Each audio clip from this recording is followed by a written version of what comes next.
נאלצים לשבש השירותים שלנו בעיר ירושלים. עדיף שנשבש את השירותים למספר ימים, וכדי שהאוצר יבין שהוא צריך להעביר את הכסף, מאשר השירות לתושבים לאורך זמן יהיה שירות לקוי. אם אנחנו נראה שהיום אנחנו לא מקבלים תשובות ממשרד האוצר, אנחנו נפעל לכל דרך שירגישו מי הם עובדי ירושלים.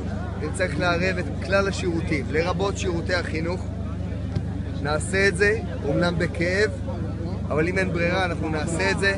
אם צריך להזכיר להם שמוסדות החינוך בעיר הזו מתוחזקים ומטופלים על ידי עובדי העירייה, מזכירות בתי הספר, אבות הבית, סייעות בגני ילדים, סייעות חינוך המיוחד, כל מערכת החינוך, אנחנו נזכיר להם שמי שמחזיק את מערכת החינוך בירושלים זה עובדי העירייה.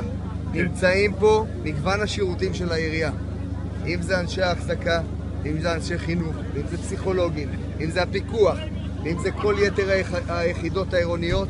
יש פה נציגות מלאה, התברואה כמובן, לכל כלל השירותים העירוניים הפסיקו לעבוד כדי שיבינו שהעיר הזו לא מנוהלת באופן אוטומטי. מי שמנהל את העיר הזאת, את עיר הבירה של ישראל, שכל העולם נוטש אליה ידיים, זה מי שעומד פה מסביב. תודה לכולכם. אביחי! עורך דין אביחי, יושב ראש ועד העירייה של עיריית ירושלים.